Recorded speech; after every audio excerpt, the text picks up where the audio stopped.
वेदा जी, पंजाब से।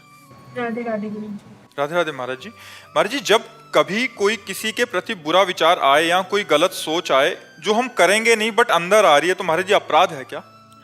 अपराध तो नहीं है, कलयुग का एक प्रभाव है। कलिकर एक पुनीत प्रतापा, मानस पुण्य होए और नहीं पापा। कलयुग में मानसिक पुण्य तो लागू हो जाएगा, पाप लागू नहीं होगा। पर अगर हम ज्यादा मन से गंदी बात सोचने लगेंगे तो फिर वो क्रियाओं में उतर जाएगा, रोक नहीं पाएंगे। और जब क्रियाओं में उतर जाएगा तो फिर पाप लग जाएगा। जब तक क्रिया ना हो, केवल सोच बनी रहे तो पाप नहीं लगेगा। लेकिन सोच को जब हम क्रिया में उतार देंगे तो पाप बन जाएगा। और सोच को रोक पाना बड़ा कठिन होता है। जब हमारा मन कोई संकल्प कर लेता है तो फिर वो क्रिया में उतर ही जाता है। इसलिए हम जिस समय हमारे मन में कोई पाप वासना, कोई गंदी बात, कोई दूसरे के प्रति गलत भाव आ रहा हो, उस समय में जोर जोर से राधा राधा बोलना चाहिए। राधा राधा राधा राधा राधा राधा राधा राधा। वो हट जाएगा, वो डिलीट हो जाएगा, वो नष्ट हो जाएगा, वो आपके ऊपर प्रभाव नहीं डाल पाएगा। और यदि नाम जप नहीं चल रहा और उसी का आप मनन करते चले जा रहे तो आपका मन गंदा होता चला जा रहा है। कोई चीज गंदा करना बहुत सरल है, लेकिन साफ करना बहुत कठिन है। मन को गंदी बातों का चिंतन करा के आप गंदा तो कर सकते हैं, लेकिन मन को नाम जप करके पवित्र करना बहुत समय लगता है। गंदगी हमारे मन में इकट्ठा हो जाती है तो फिर भगवान का भजन भी अच्छा नहीं लगता, संत संग भी अच्छा नहीं लगता। इसलिए सावधान रहे कि हमारा मन गंदी बातें जब सोचे, हमारा बस तो है नहीं, तो हम उस समय नाम जप जरूर करें। नाम के द्वारा वो अपना प्रभाव नहीं दिखा पाएगा और वो नष्ट हो जाएगा। शिवा चौधरी जी। राधे राधे महाराज जी। महाराज जी प्रणाम। महाराज जी, जब से मैंने होश संभाली है या जब से मुझे सही या गलत समझ आने लगा है, तब से मैंने कभी किसी को सताया नहीं, ठगा नहीं, पैसे नहीं मारे, धोखा नहीं दिया या गलत नहीं किया। महाराज जी, फिर भी ना जाने क्यों एक डर के साथ जी रही हूँ। मुझे समझ नहीं आ रहा, जब भी सो के उठती हूँ या एक अलग सा डर मेरे को सताता रहता, बहुत डिप्रेशन हो जाता है। ये कोई पाप है जो पूर्व का है। वर्तमान में तो आप ईमानदारी से चल रहे, पूर्व का पाप नष्ट करने के लिए नाम जप कीजिए, अधिक से अधिक नाम जप कीजिए, निर्भय हो जाएंगी। देखो, हम रोज मृत्यु से लड़ रहे हैं, दोनों किडनी खराब है और भयानक कष्ट रहता है, लेकिन ना हमें मृत्यु का डर है, ना मुझे पीड़ा है, ना मुझे कोई शोक है। मैं हर समय आनंदित रहता हूँ। क्यों? क्योंकि भगवान का नाम हमारे पास है, राधा नाम हमारे पास है। अगर ये ना हो तो जैसा आप कह रहे हैं, हम अब डिप्रेशन में चले जाएं, लेकिन हम आनंदित हैं, हम प्रसन्न, सत्य कहते हैं, हम बिल्कुल प्रसन्न रहते हैं, बिल्कुल हमें कष्ट नहीं है, सब कष्ट होते हुए भी। तो हम आपको बता रहे हैं कि अगर हम शोक से, भय से, चिंता से, दुख से निवृत्ति पाना चाहते हैं तो हमें खूब राधा नाम जपना चाहिए। जैसे जैसे राधा नाम बढ़ेगा और पाप नष्ट होगा, आप निर्भय होते जाएंगे, आपको एक आनंद मिलने लगेगा। अब जैसे मृत्यु है तो मुझे लगता है जिस दिन मैं मरूंगा तो मेरी प्रियाजू की सखियाँ आएंगी और मुझे अपने पास ले जाएंगी। मुझे डर नहीं है कि हमारा कुछ छूट जाएगा। हमारा कुछ है ही नहीं तो क्या छूटेगा। हमारे तो प्रभु हैं, वही मिलने वाले हैं। शरीर छूटा, प्रभु से मिल गए। तो मृत्यु का भय तब लगता है कि हमारा पुत्र छूट जाएगा, पति छूट जाएगा, मकान छूट जाएगा, हमारे रिश्ते छूट जाएंगे, बैंक बैलेंस छूट जाएगा। ये सब छूटना है, उसको पकड़ो जो छूटना नहीं है। प्रिया प्रीतम, किशोरी किशोरजू, ये कभी छूटने वाले नहीं है। तो नाम जप करते हुए यदि हम अपना जीवन व्यतीत करें तो हम निर्भय हो जाएंगे, निश्चिंत हो जाएंगे, निःशोक हो जाएंगे। जी। राजवीर जी फरीदाबाद से। राधे राधे महाराज जी। महाराज जी, आप कह रहे हैं कि पिछले 3-4 सालों से किसी बीमारी से जूझ रहे हैं। महाराज जी, इस परिस्थिति को जानते हुए मेरे अपने और बाहर के लोग मेरे और मेरे बच्चों के सामने बोलते हैं कि ये तुम्हारे कर्मों का फल है जो कि तुम्हें भोगना ही पड़ेगा। महाराज जी, सत्य से अवगत कराते हैं, पर बच्चों पे और मुझ पे इसका नकारात्मक प्रभाव पड़ता है कि, और हमारी उसमें क्या प्रतिक्रिया होनी चाहिए? कि जब कुछ नहीं, मुस्कुरा देना चाहिए, मुस्कुरा देना चाहिए। जैसे कोई कहता है कि आप कर्मों का भोग भोग रहे हो, अपने ही तो कर्मों का भोग भोग रहे हो, तो बढ़िया बात है, सत्य बात है। आप बहुत, बस यही कह देना बहुत अच्छा है, नहीं तो मुस्कुरा दिया। बुरा ना मानो, बुरा ना मानो। बुरा मानने से हमारा हृदय जलेगा और उसके प्रति हमारी द्वेष भावना बन जाएगी। और बात सब कोई सत्य कह रहा है। जैसे कोई कहे ना, तो कर्म का ही तो भोग, अगर कर्म हमारा ना हो तो हमारा शरीर स्वस्थ रहे, हमारा सब, तो हमारे कर्मों का ही, यद्यपि वो हमारा उपहास कर रहा है, ये नहीं कहना चाहिए। किसी रोगी को या किसी दुखी को या किसी वृद्ध असहाय को हम ऐसे वचन बोलें जिससे उनको सुख पहुंचे। कर्म का भोग तो भोग ही रहे हैं, लेकिन हम ऐसे वचन ना बोलें। ये मतलब वचन के द्वारा कष्ट देना है, दुख देना है, टॉर्चर करना है। ये वाणी का टॉर्चर है। जो वाणी के द्वारा कर रहे हैं ये उनका अपराध बन रहा है। लेकिन आपको केवल मुस्कुरा देना चाहिए। आपको मुस्कुरा देना चाहिए कि भगवान की जैसी इच्छा। आप मुस्कुरा करके उस बात को टाल दें, उसे हृदय में न लावें। राजेश बंसल जी, पंचकुला से। राधे राधे महाराज जी। महाराज जी, पिछले 6 महीने से YouTube के माध्यम से आपसे जुड़ा हूँ। 4 महीने से मैंने शराब पीना छोड़ दिया है, परंतु बीच बीच में कभी कभी मन महाराज जी बहुत पर ना पीना। हाँ, मन तो बहुत बदमाश है। मन बहुत बदमाश है। तो क्या क्या नहीं सोचता, देखो ना, बहुत कुछ सोचता है। अगर इसकी सोच के अनुसार कर दो तो जेल जाना पड़ेगा, मन के अनुसार चले तो नरक जाना पड़ेगा। मन को रोकना होता है। अब जैसे आपकी बहादुरी कि आपने रोक दिया, शराब नहीं पिएंगे। अब मन कहता है तो उसकी अनुसुनी कर दो, राधा राधा राधा राधा, अनुसुनी कर दो। अब कभी जिंदगी में मत पीना। मांस खाते हो? हाँ, सब बहुत बहुत बढ़िया।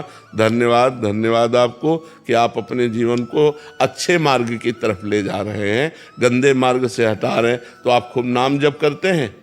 प्रभु दिमाग लगा रहे हैं पर ध्यान नहीं लग रहा। नहीं ना, ध्यान लगाने की जरूरत नहीं। काउंटर लो, अंगूठी की तरह हाथ में पहनो, राधा राधा राधा राधा राधा राधा।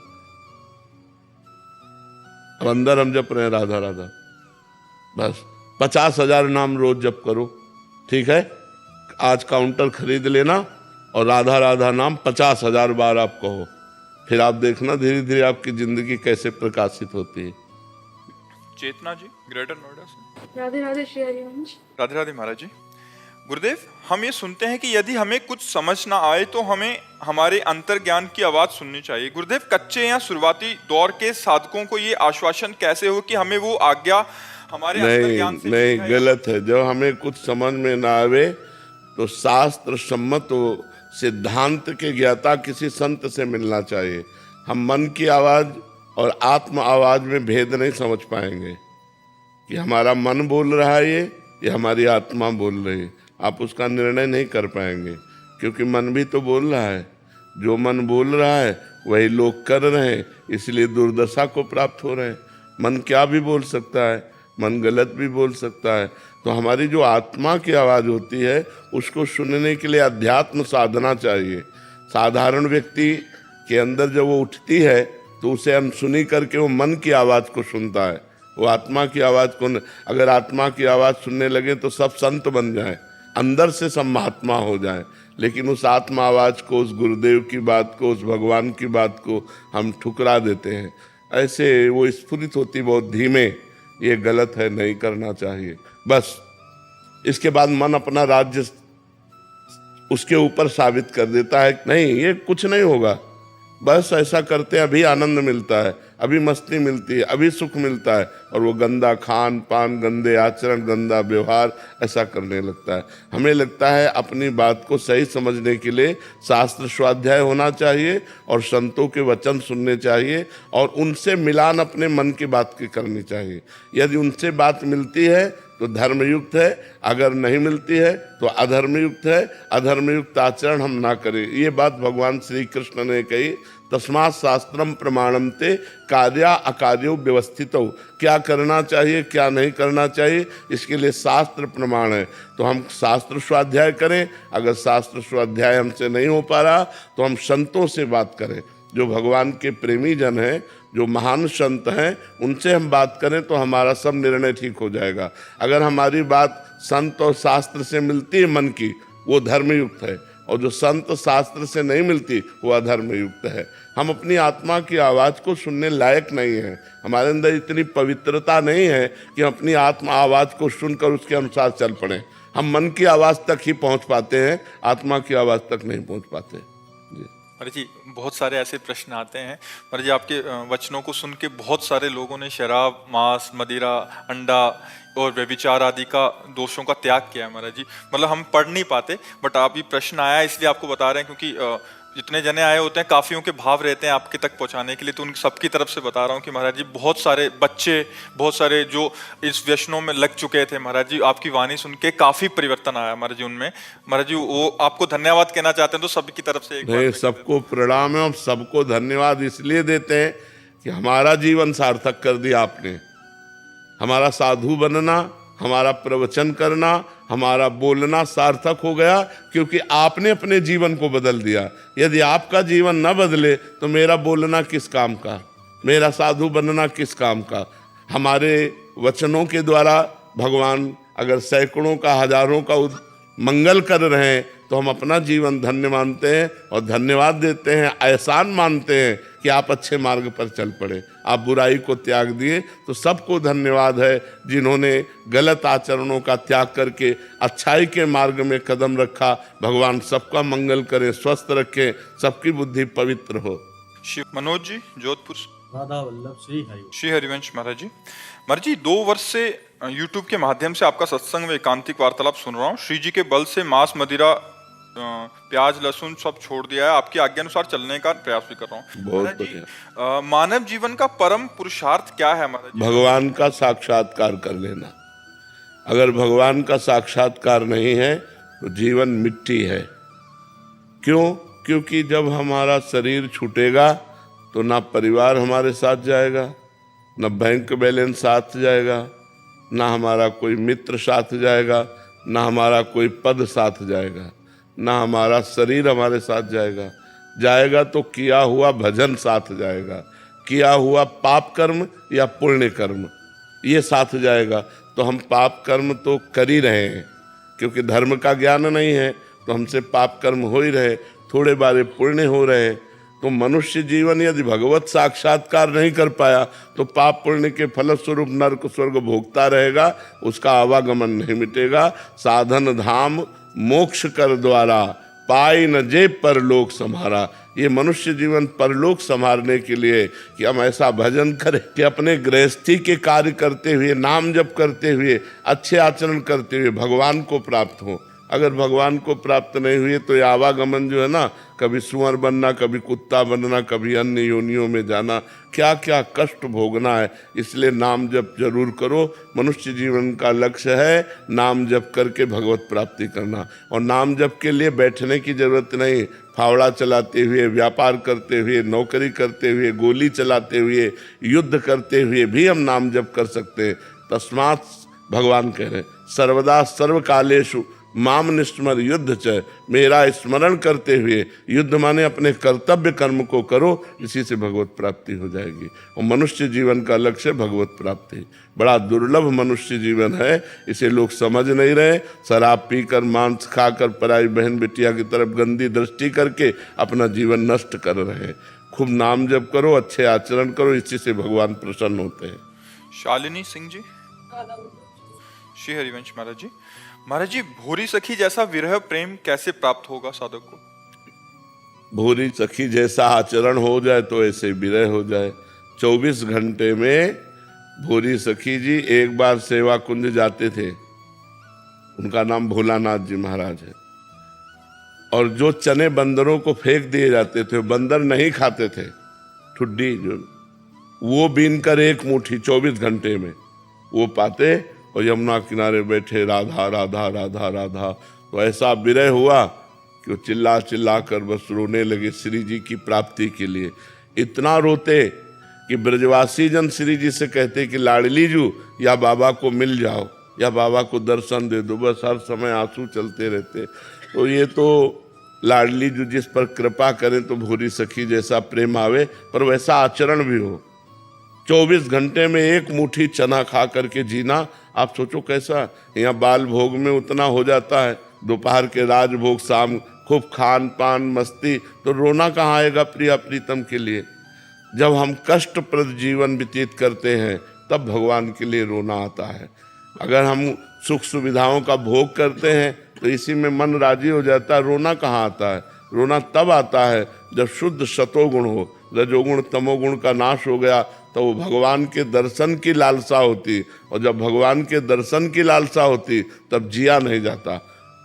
दरस बिन दूखन लागे नैन, मीरा जी कहते हैं, जब से तुम बिछुरे पिए प्यारे, कबहु न पायो चैन, दरस बिन दूखन लागे। हा कृष्ण, हा राधा, कब आप मिलोगे? वो रो रहा है, वो विकलता भगवान जब जिस पर विशेष कृपा करते हैं, और विशेष कृपा उसी पे करते हैं जो यहाँ कुछ कामना नहीं करता, कोई भोग नहीं भोगता, केवल प्रभु के लिए। नहीं खान पान ते भावे है, नहीं कोमल वसन सुहावे है, सब विषय लगे ते खारा है, हरि आशिक का मग्न आ रहा है। नारायण हरि भजन में ये पांचों न सुहात, विषय भोग, निद्रा, हंसी, जगत प्रीति और बहु बात, ये अच्छा नहीं लगता। वो एकांत में बैठे प्रभु के प्रति रोता रहता है। तो श्री जी से मनाओ कि भोरी सखी के प्रेम का एक किनकई मिल जाए हमें। वो 24 घंटे रोते थे, हम 5 मिनट रो लें श्री जी के लिए कि कब हमें मिलोगे, कब हमें मिलोगे। ऐसी व्याकुलता आवे, हे नाथ कब हम पर प्रसन्न होकर मिलोगे। ऐसी व्याकुलता आवे जो प्रभु से प्रार्थना करे।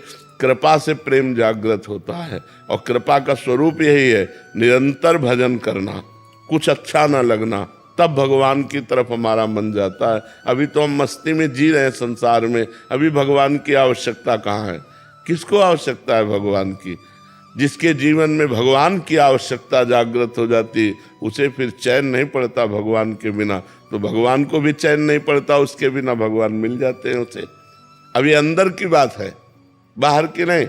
बाहर तो मान लो आप कह दो कि मुझे भगवान चाहिए, तो तुम्हारी अंदर की चाह, जब गोपियां एक साथ मिलकर ऐसे लगे कि प्राण निकल जाएंगे कृष्ण के बिना, रुदु सुश्रम राजन कृष्ण दर्शन लालसा, तो तासा महावीर भूत छौरी, इसमें मान मुखाम्बुजा, पीताम्बर धरा सृग्वी, साक्षात मनमथ मनमथा, साक्षात करोड़ करोड़ कामदेव को मूर्छित करने वाले श्री कृष्ण उन्हीं गोपियों के बीच में प्रकट हो गए। जब भगवान के लिए सब एक साथ रोने लगी, जब भगवान के लिए रोना आ जाए तब भगवान की प्राप्ति होती है। प्रशांत पौनिया जी, आगरा से। राधे राधे महाराज जी। महाराज जी, प्रारब्ध बड़ा या कर्म? निर्णय नहीं किया जा सकता, क्योंकि कभी कभी बहुत कर्मठ असफलता को प्राप्त होते देखा जाता है, और कभी कभी ज्यादा कर्म ना करने वाला भी सफलता को प्राप्त होते देखा जाता है। तो अगर प्रारब्ध जोर पड़ गया तो बहुत जोर का कर्म करने वाले को भी असफलता मिलेगी, दुख मिलेगा, हानि मिलेगी।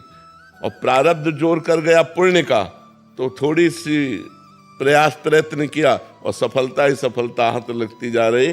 तो निर्णय नहीं किया जा सकता कि प्रारब्ध बड़ा कि पुरुषार्थ बड़ा, ये निर्णय साफ साफ नहीं हो सकता, क्योंकि पता नहीं आपका पूर्व का प्रारब्ध कैसा है।